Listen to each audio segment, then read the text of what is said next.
खैरथल से बड़ी खबर आ रही है। मातौर में हुए आगजनी और बवाल की जांच तेज हो गई है। एएसपी रतनलाल भार्गव ने किया मौके का मुआयना। पुलिस फोर्स मौके पर तैनात है जो बारीकी से निरीक्षण कर रही है। कार्रवाई के दौरान बंद पड़े मकान को सील किया गया है। आरोपियों की पहचान कर गिरफ्तारी के प्रयास इस वक्त जारी हैं। तो बड़ी खबर आपको दे रहे हैं। एसपी रतनलाल भार्गव ने किया मौके का मुआयना। भारी पुलिस बल के साथ बारीकी से निरीक्षण किया गया है। कार्रवाई के दौरान बंद पड़े मकान को भी सील किया गया है। आरोपियों की पहचान कर गिरफ्तारी के प्रयास लगातार जारी हैं। मातौर में हुए आगजनी और बवाल की जांच तेज हो गई है। एसपी रतनलाल भार्गव ने किया मौके का मुआयना। भारी पुलिस बल के साथ बारीकी से निरीक्षण किया गया है।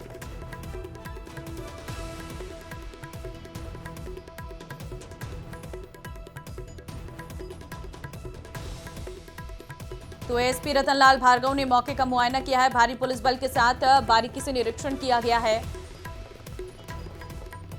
खैरथल से बड़ी खबर आपको दे रहे हैं जहां पर मातौर में हुए आगजनी और बवाल की जांच जारी है। एएसपी रतनलाल भार्गव ने मौके का मुआयना किया है। भारी पुलिस बल के साथ बारीकी से निरीक्षण किया गया है। कार्रवाई के दौरान बंद पड़े मकान को भी सील किया गया है।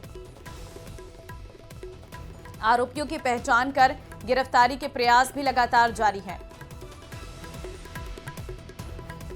तो मातौर में जो आगजनी और बवाल हुई थी। नितिन संवाददाता फोन लाइन पे इस वक्त हमारे साथ हैं। नितिन, जरा बताइए अब तक की कार्रवाई में क्या सामने आ पाया है?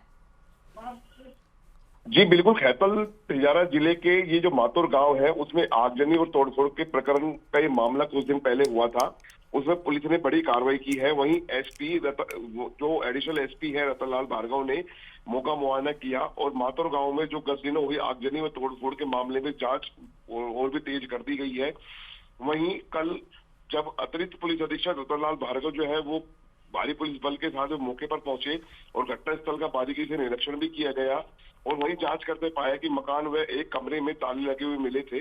वहीं संदेह के आधार पर दोनों को सील करने की मौके पर कार्रवाई की गई थी और वहीं पुलिस का कहना था कि घटना को गंभीरता से देखते हुए जो है लगातार जो जांच है वो तेज कर दी गई है और आरोपियों की पहचान कर गिरफ्तारी के प्रयास जारी है। अभी कुछ दिन पहले एक फाइनेंस कंपनी से संबंधित ये मामला था और उसको लेकर जो है यहाँ पर जो आगजनी की और तोड़फोड़ की ये घटना हुई थी और उसको लेकर जो है पुलिस ने मामले में जांच शुरू कर दी है। धन्यवाद आपका नितिन, तमाम जानकारी देने के लिए। फांसी के सिरप से जुड़ी बड़ी खबर आ रही है सामने, जहां बड़ा दावा किया जा रहा है कि भरतपुर और सीकर में हुई 2 बच्चों की मौत सिरप पीने से नहीं हुई थी। रिपोर्ट के मुताबिक दोनों को ही डेस्ट्रोमेटोरफन दवा नहीं लिखी गई थी। हालांकि एक बच्चे को खांसी की प्रतिबंधित दवा लिखी गई थी जिसमें डॉक्टर फलक और फार्मासिस्ट पप्पू सोनी निलंबित किए जाएंगे। इस बीच एडवाइजरी भी जारी की गई है, बिना डॉक्टर की सलाह लिए कोई भी दवा ना ले। साथ ही डॉक्टर्स को भी प्रोटोकॉल का पालन करने की नसीहत दी गई है। वहीं केसन फार्म के सिरप की तो जांच की जा रही है। इसके अलावा केसन फार्म की बाकी दवाइयों की जांच भी की जा रही है। आपको बता दें कि जांच टीम ने डेस्ट्रोमेटोरफन हाइड्रोब्रोमाइड के सैंपल लिए थे। गौर करने वाली बात यह है कि RMSCL ने कंपनी के 22 सैंपल जांच के लिए भेजे हैं। तो देखिए, दोनों को ही नहीं दी गई थी ये दवा। ये जानकारी इस वक्त निकलकर सामने आई है।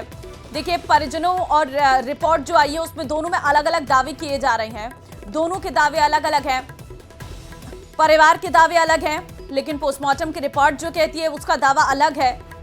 अब ऐसे में इस पूरे मामले को जांच के दायरे में लाया गया है और ये मामला कहीं ना कहीं पेचीदा होता हुआ नजर आ रहा है। हम आपको उस दवाई की तस्वीरें बार बार दिखा रहे हैं कि ये वो दवाई है जिस पर सवाल उठे थे। डेस्ट्रोमेथोरफन ये दवा है हाइड्रोब्रोमाइड, जिस पर सवाल उठे थे कि इस सिरप को पीने से बच्चों की मौत हुई है। खांसी की ये दवा है और क्योंकि इस वक्त मौसम बहुत ज्यादा परिवर्तित हो रहा है तो खांसी जुकाम बुखार की बहुत ज्यादा देखने को मिल रहा है और इस दौरान बिना चिकित्सकीय परामर्श के दवा ना ले, इसकी एडवाइजरी जारी की गई है। हितेंद्र शर्मा फोन लाइन पे इस वक्त हमारे साथ है। हितेंद्र, जरा बताइए क्या है इस पूरे मामले पर अपडेट?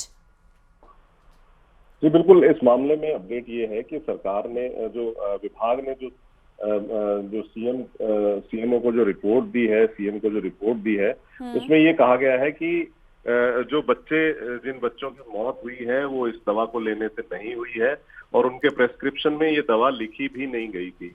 और जहां एक सीकर का जो मामला था जिसमें बच्चा बीमार हो गया था और जो है उसमें प्रेस्क्राइब जो है की गई थी दवा डॉक्टर की तरफ से, तो डॉक्टर और वहां पे जो फार्मासिस्ट है उन दोनों को जो है निलंबित कर दिया गया है। निलंबित करने की कार्रवाई कर दी गई है। और इसके अलावा जो बाकी जो बच्चे हैं, चाहे वो भरतपुर का बच्चा हो, चाहे हितेंद्र, इस दवा से नहीं हुई है मौत, ये रिपोर्ट में कहा गया, लेकिन मौत के पीछे की वजह क्या बताई गई है?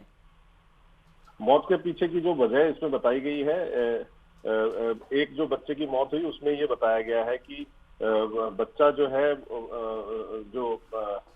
जिस बच्चे की मौत जो हुई उसमें एक बच्चे को जो है निमोनिया था और जो छोटा बच्चा था जो सम्राट नाम का, जिसकी मौत 22 सितंबर को हुई थी, तो उसे भरतपुर से जयपुर रेफर किया गया था। उसको पहले से निमोनिया था और उसी के चलते उसकी मौत हुई। ठीक है, धन्यवाद आपका तमाम जानकारी देने के लिए। शुरुआत कर लेते हैं इस बुलेटिन की। एटीएस और एएनटीएफ की संयुक्त कार्रवाई देखने को मिली है। प्रदेश में नशे के कारोबार का सरगना गिरफ्तार किया गया। 25,000 रुपए का इनामी बजरंग सिंह गिरफ्तार। राजस्थान, उड़ीसा, तेलंगाना में फैला रखा काला कारोबार। एनएसजी कमांडो रह चुका है पूर्व बीएसएफ जवान बजरंग सिंह। 2008 के मुंबई 26/11 हमले के दौरान सेवाएं दी, बाद में प्रदेश के बड़े गांजा तस्करों में शुमार हो गया। एटीएस आईजी विकास कुमार ने दी गिरफ्तारी की जानकारी। बड़ी खबर इस वक्त आपको हम दे रहे हैं। एटीएस और एएनटीएफ की संयुक्त कार्रवाई देखने को मिली है। प्रदेश में नशे के कारोबार का सरगना गिरफ्तार किया गया है। राजस्थान, उड़ीसा, तेलंगाना में फैला रखा था अपना पूरा कारोबार। संग्राम, और यही है एएनटीएफ का काम। नशे के सौदागरों, जहर के कारोबारियों और मादक द्रव्यों की तस्करी के स्वयंभू सरगनाओं सरताजों पर कुठाराघात करने, लगातार कहर बरपाने का सिलसिला जारी है एएनटीएफ और एटीएस की संयुक्त टीमों का। और इसी की अगली कड़ी के रूप में लगातार दूसरे दिन बड़ी कार्रवाई को अंजाम दिया है एटीएस और एएनटीएफ की संयुक्त टीमों ने। ऑपरेशन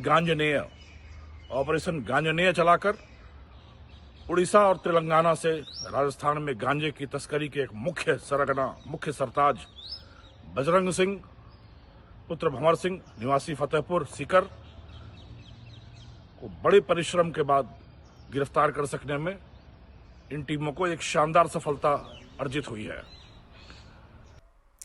हितेंद्र शर्मा संवाददाता जयपुर से इस वक्त हमारे साथ फोन लाइन पर है। हितेंद्र, एक बड़ी कार्रवाई देखने को मिली है एटीएस और एएनटीएफ की। जी बिल्कुल, एटीएस जो है लगातार जो है इस तरह की जो चीजें हैं, एंटी नेशनल गतिविधियां जो है उन पर कार्रवाई कर रहा है, क्योंकि हालांकि ये जो है आतंकवाद निरोधी दस्ता है, लेकिन ये जितना भी ड्रग्स का कारोबार है, जितना भी काला कारोबार है, वो भी इसी श्रेणी में आ रहा है, क्योंकि काफी बड़े पैमाने पर जो है इसका पैसा भी जो है आतंकवादी गतिविधियों में कहीं ना कहीं जाकर लगता है। तो ये जो व्यक्ति है, ये बजरंग सिंह, ये पहले बीएसएफ का जो है जवान रह चुका है और एनएसजी कमांडो भी रह चुका है और 7 साल तक इसने बतौर कमांडो जो है अपनी सेवाएं दी हैं। और 2008 में जब मुंबई में ताज होटल पर जो आतंकवादी घटना हुई थी 26/11 के नाम से जिसे जाना जाता है, तो उसमें भी जो है बजरंग सिंह जो है कमांडो टीम में शामिल था, जिसने वहां सेवाएं दी। लेकिन उसके बाद जो है ये इसका झुकाव जो है आपराधिक गतिविधियों की तरफ हो गया और इसने जो है गांजे की तस्करी करना शुरू कर दिया। और ये उड़ीसा, तेलंगाना, हैदराबाद और राजस्थान, ये सभी इलाकों में जो है इसने वहां से लेकर ये जो है उड़ीसा और तेलंगाना से जो है गांजा ये सप्लाई किया करता था और इसकी एक पूरी टीम थी।